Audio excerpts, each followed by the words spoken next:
Você já parou para pensar em como um começo promissor pode se transformar em um final trágico? A história de hoje fala sobre isso. É a história de um homem que tinha tudo: o chamado de Deus, a admiração do povo e um futuro brilhante pela frente. Mas no caminho algo se perdeu.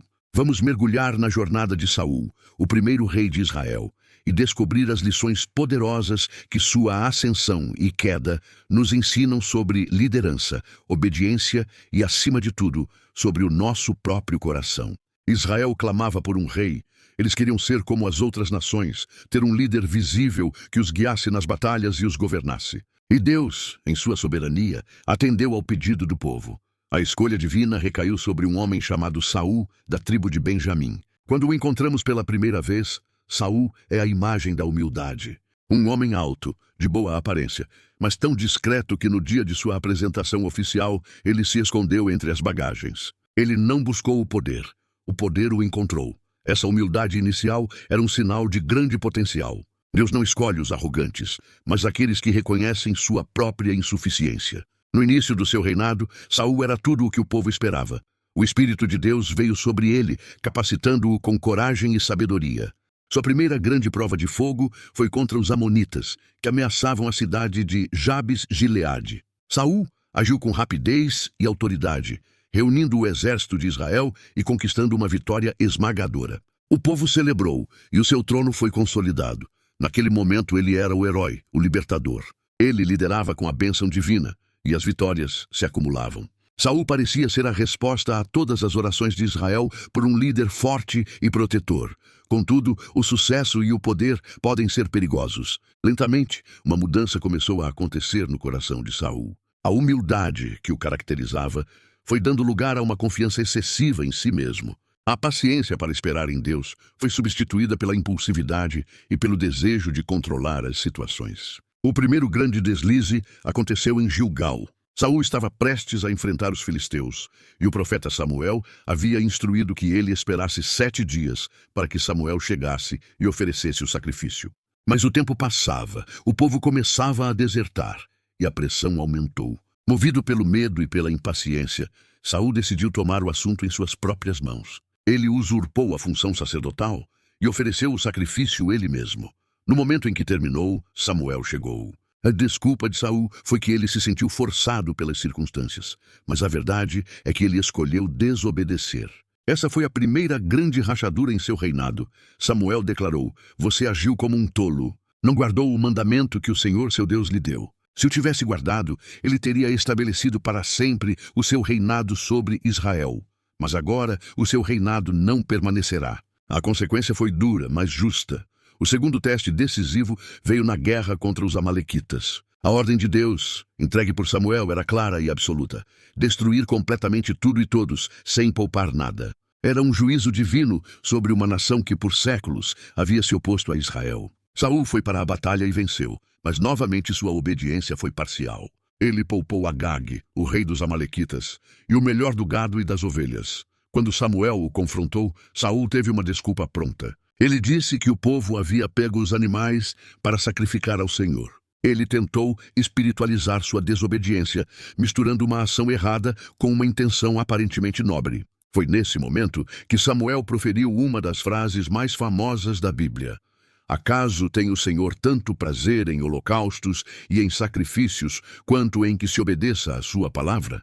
A obediência é melhor do que o sacrifício, e a submissão é melhor do que a gordura de carneiros. Pois a rebelião é como o pecado da feitiçaria, e a arrogância como o mal da idolatria. Assim como você rejeitou a palavra do Senhor, ele o rejeitou como rei. A rejeição divina não foi por um único erro, mas por um padrão de desobediência e falta de arrependimento. Saul se preocupava mais com sua reputação diante do povo do que com sua posição diante de Deus. A partir desse ponto, a trajetória de Saul é uma descida íngreme. O Espírito do Senhor se retirou dele, e um espírito maligno passou a atormentá-lo. A paz deu lugar à perturbação, a confiança à paranoia. E é nesse cenário que um novo personagem entra em cena, um jovem pastor chamado Davi. Davi é trazido ao palácio para tocar harpa e acalmar o espírito atormentado do rei. Mas Deus já tinha outros planos para ele. Enquanto Saul era rejeitado, Samuel foi enviado para ungir Davi como o futuro rei de Israel. O contraste entre os dois era imenso. Saul era alto e imponente, mas seu coração se tornara rebelde. Davi era jovem e desprezado por seus irmãos, mas tinha um coração segundo o coração de Deus. Quando Davi derrotou o gigante Golias, a fama do jovem herói se espalhou por todo o reino. As mulheres cantavam: Saul matou milhares, mas Davi dezenas de milhares. Essa canção popular foi o gatilho para o que havia de pior no coração de Saul. A admiração se transformou em inveja, e a inveja em um ódio mortal. O homem que deveria ser o mentor e protetor do jovem Davi se tornou seu perseguidor implacável.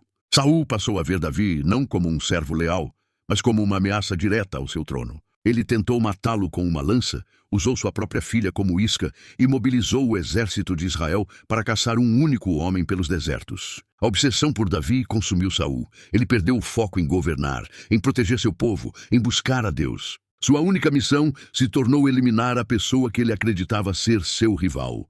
Essa perseguição revela a profundidade da degradação de Saul. Em 2 ocasiões, Davi teve a oportunidade de matar Saul e acabar com a perseguição. Em uma caverna e depois no acampamento do rei, Saul estava completamente vulnerável. Mas Davi se recusou a tocar no ungido do Senhor. Davi demonstrou uma fidelidade e um temor a Deus que Saul havia perdido há muito tempo. Davi entendia que a justiça e o tempo pertenciam a Deus. A nobreza de Davi apenas ressaltava ainda mais a mesquinhez de Saul. O rei, consumido pelo ciúme e pelo medo, já não conseguia enxergar a verdade. Ele estava cego pela sua própria insegurança. Isolado, atormentado e sem a direção de Deus, Saul chegou ao fundo do poço. Na véspera de sua última batalha contra os filisteus, desesperado por uma palavra de orientação, ele fez algo que ele mesmo havia proibido em Israel. Consultou uma necromante, uma médium, em Endor. Ele pediu para que ela trouxesse o espírito do profeta Samuel. Esse ato foi a confissão final de sua falência espiritual. Ele abandonou completamente a Deus e buscou respostas nas trevas.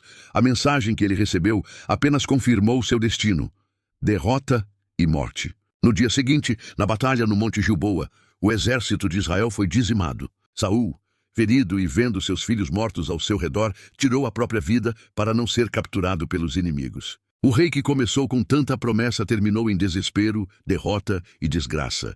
Qual é a grande lição da vida de Saul? Sua história é um alerta poderoso sobre como o potencial pode ser desperdiçado. Começar bem não é garantia de terminar bem. O chamado de Deus para nossas vidas não é um cheque em branco.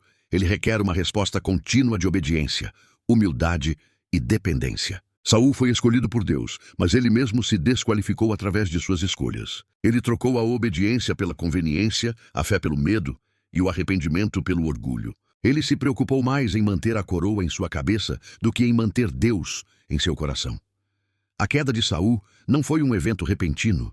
Foi um processo gradual, de pequenas concessões e desobediências que endureceram seu coração e o afastaram de sua fonte de vida. A história de Saul nos convida a uma autoavaliação.